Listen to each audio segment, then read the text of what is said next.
I threatened, I promised, and here it is. This is going to be the unboxing video for the C-Roc Cruiser. This is the large epic-sized expansion for the Scum faction of X-Wing. Does anybody else besides me spend 10 minutes picking out a ship trying to find the right one with the best paint job? Because last night, guys at the store were laughing at me because I'm holding up two of these trying to compare their paint jobs to figure out which one I actually wanted. Because, I mean, I'm not going to repaint this thing, so I want to make sure I get the best paint job right out of the box. And that means taking a little extra time to shop around on the floor model. Then that's what I'm going to do, because I want the best one out of the box. So hopefully this one isn't broken in any way, shape, or form, but we'll find out together. I'm going to take this out of the box and we'll see what all we get and what shape it comes in. Okay, so here we go. I'm just going to dig into this thing as we go, pull the box out like normal, and hopefully this won't make too much noise since I'm right close to the camera. But we'll dig this out, and right away found some pieces sliding out. So here we go. There is the ship and also the little seat along with it. Set that aside, and the big tube, cardboard tube of stuff. We can get this box out of the way. So this is more than likely all of our junk that goes with it, our bases, cardboard pieces, and all of the rule books or components and things like that. So there's your first rule book. We'll go over it. It's got your components. It's going to explain how to move the ship, how to piece it together. I think most of us are familiar with these things. It's also got some of the huge ship setup examples, all sorts of interesting things here. So then we get towards the end and it looks like we finally get our missions. So I'm interested to see how these go, because at least based off the last news article, it made it sound like there was some kind of a which way you want to choose, maybe a little bit of a indecision or decision making to make. And I can see what looks like here 3 different factions in that first mission. So hopefully you can get a view of that, and the camera's not completely obscuring it, but it's actually got 3 factions in that first mission. So this will be interesting to fly. We'll definitely have to tear into this on the show if I can talk Jim into it. We'll see, because we got a lot of hot AC that we're doing lately. So it might be different. Let's see.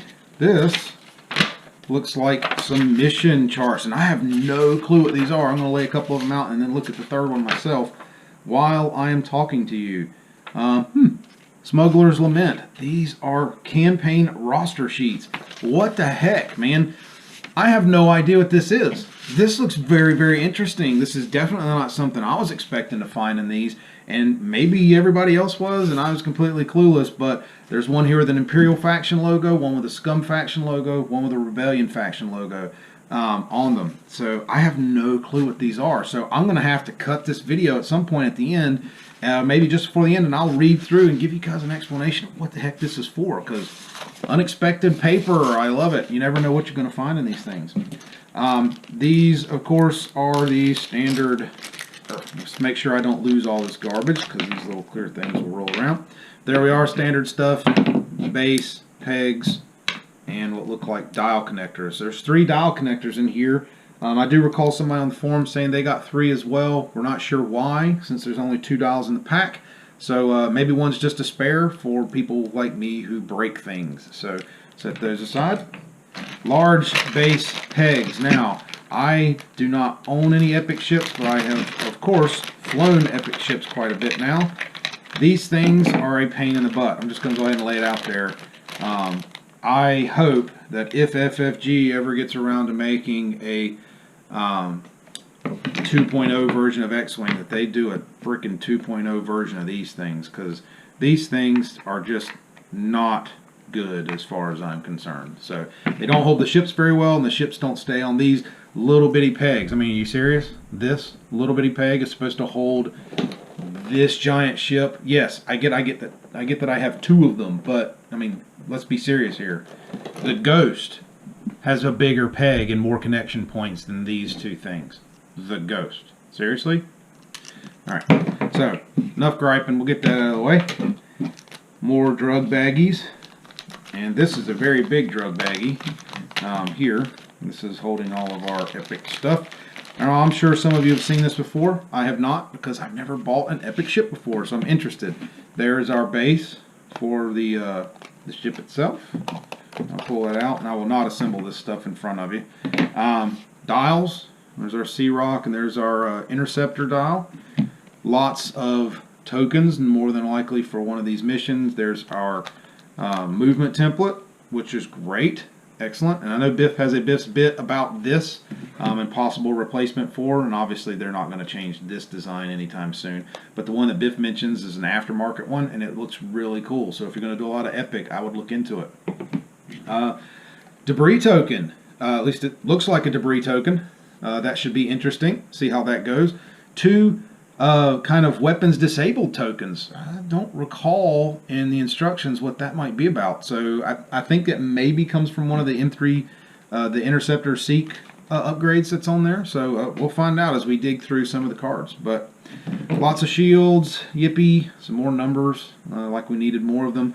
And some of these interesting little things that go in those fancy aftermarket dials. So that's nice to see that they're continuing that, even though I do not own any of those. And I don't know what those are right off the top of my head. They're double-sided, so maybe they go with the missions. And of course, a proof of purchase to prove to everybody I actually bought it. Anybody out there know what the heck those are for? Because I've got a bunch of them, and I'm a pack rat, so I still got them. All right, out of the way. Next, some cards. These look to be our ever so lovely pilot cards. So there's our C-Roc, Pilot Skill 1, all the doodads that we've talked about in the mission. Let's see if we can get a closer look at that. Then our Interceptor cards, and there are a bunch of them. See, I think we've gone over most of these in our previous episodes, but there's Pilot Skill 7 guy, 6, 3, 1, 5, 2. Why they're out of order, I can't begin to tell you. But there you go. That's the full run of cards. Let's see if we can go through them right fast. Quinn Jast. There's your pilot skill. If I get my thumb off of it, 6. I'm not going to go over his skills. You can easily look that up. It also comes with this Genesis Red. It comes with our somebody that sounds like an 80s movie guy. Let's see. Inaldra. That's pilot skill 3. There, hiding behind my thumb. This is just a, oh no, this is actually, all these are named pilots, or most of them are named pilots. That might be why they're in that order.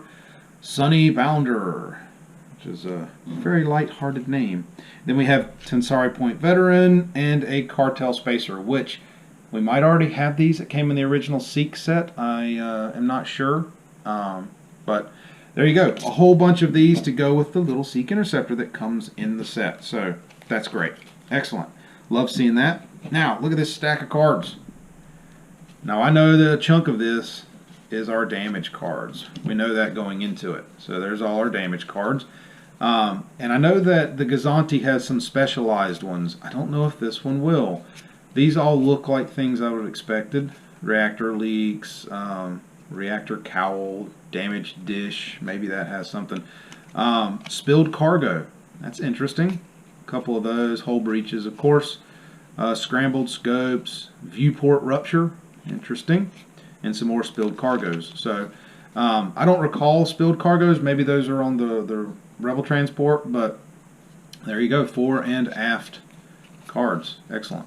So damage decks you'll need to keep track of, because if you plan on playing this, more than likely, based on how Epic ships go, it will be using the heck out of these at some point. Just the nature of Epic. They get blown up pretty quick. And then all of the cards we have mentioned before. But these tend to come in what looks like sets of 4, so that you can build a list around just the Seeks. So there's 4 arc casters. These are, let me turn these upside down. Actually, there might be 5 of these. 1, 2, 3, 4, 5. 5 arc casters in there for the Seeks. Asmorgan crew, Sikatra Vizago crew, Jabba the Hutt crew, heavy laser turret. Now, we talked like crazy about this one on the show, so I expect that's going to get a lot of use on the large ships. IGRM thug droids. I don't recall this. I don't recall us ever going over this card. It says it's a team. It is a team card that used on the ships. And it says, when attacking, you may change one of your hit results to a crit result for 1 point. Very interesting. There is no faction-specific thing, so it looks like you could put this on an Imperial ship or on the Rebellion ones as well. So that's very neat. Don't recall going over that while we were doing the cards, and my camera is not giving you a very good look at it because of the sunlight, unfortunately. Get that to the side. Quick release cargo. This is, we might have mentioned this one. At the end of the activation phase, you may discard this card to place one container token, which maybe that container token is this. Maybe that's what this is, a container token. We'll have to dig into the rules to make sure we figure that one out. Supercharged power cells, I recall going over that. There's a couple of these in there. When attacking, you may discard this card to roll 2 additional attack dice. That is a cargo card. It's limited, but no faction specificity, I think is how you say that. 2, 3, 4, 5 pulse ray shields. Excellent. We talked about this a little bit in the recent cracks ship upgrade or article that's going to come out in that Aces set for Scum. So there was some talk about using these. We'll see, but there's 5 of them there as well. Automated protocols. This one exists in some of the other ones, as does optimized generators. We see that quite a bit. And now, heavy seek interceptor. I think everybody's already got at least one of these, and I need to check to see if this has been upgraded to the current. But it says your upgrade bar gains either the cannon, torpedo, or missile upgrade icon and increase your hull value by 1. So, there's a heavy seek card. Once again, I'm not 100% if that's been updated because I just don't play seeks enough to remember if the old cards had the hull or not. And then 6 of the light seek interceptors. 1, 2, 3, 4, 5, 6 of these. These are the light seeks that take away 2 points of your unit costs in order to, basically make them cheaper.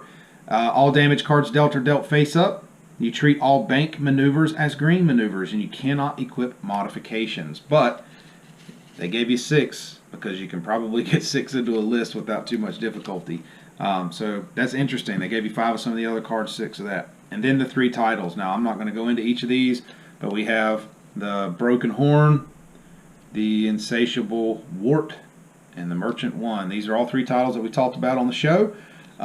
Each of them has some interesting dynamics and options. And considering the price of these C-Rocs, considering how cheap they tend to be, which is only 35 points. So there are small base ships out there that you can get that are right around that same cost. For 35 points, you can actually get a few of these into a list, into an epic list, and actually run one of each of these.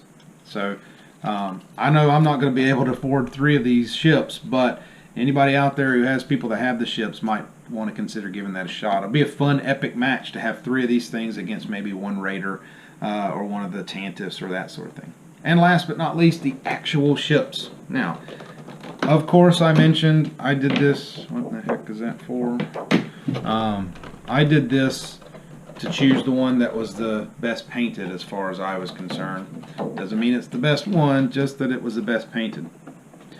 So there's our little Seek. He's got himself some racing stripes, and once again I apologize for the camera. He's got himself some racing stripes, but again, the paint quality on these has gotten so much better than the early days that all of these look good, no matter which one you chose out of the box. You don't have to be a goofball like me. And then the actual ship itself. Now this one is a beast. There we are. Give it a nice look around. Obviously the cargo bits there on the side. And somebody mentioned on the Facebook page about me getting mad about one of these turrets. I think I know which one he's talking about. Anybody else see a problem about the location of this turret? Looks a little dangerously close to that satellite dish that's right here.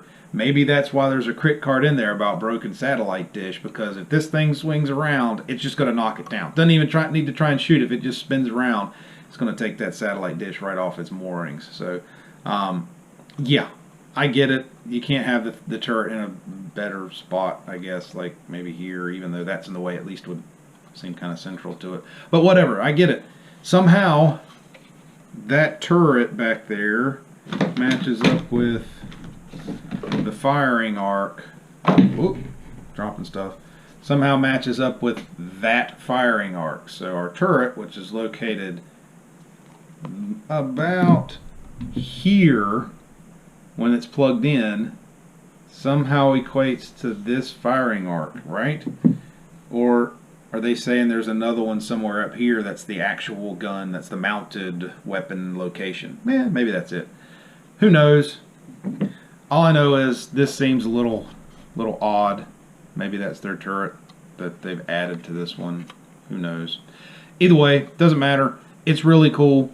I like the look of this ship. It feels very much like the Planet Express ship from Futurama. It just has that feel to it the more I see of it. So I could certainly see someone out there with more time and interest retrofitting, repainting this to look like one of those, because I actually think that would look pretty cool if they're able to pull it off. But just out of the box, it looks great. It's got good paint. The lines on it are good and crisp. I don't see as much of the washout of the paint as I have seen on some of the really old sets. So whoever's doing this, or whether it's computer or it's little Chinese folks in a sweatshop, they are doing a much better job. It feels like all of the satellite dishes are pinned in place or glued in place, so none of it moves, which I'm actually okay with. Moving parts just gives them a better chance to break. But I like how they've done the engines. I could easily see someone doing an upgrade. I think Biff mentioned he knows somebody or has a friend who does some LED upgrades. I could certainly see that being done here.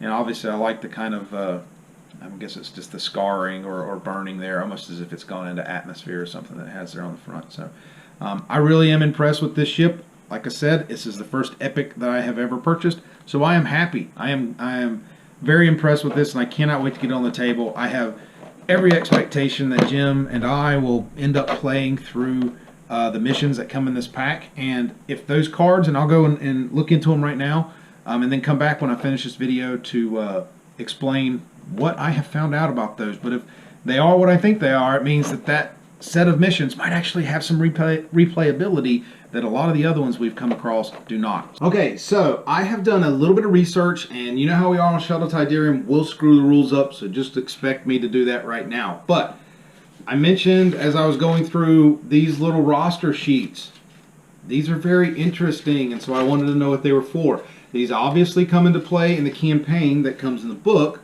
The campaign is called Smuggler's Lament. No doubt we'll actually go over this in more detail on the show, but the way I read these is, as a Scum player, if you're playing the C-Roc, you get this list.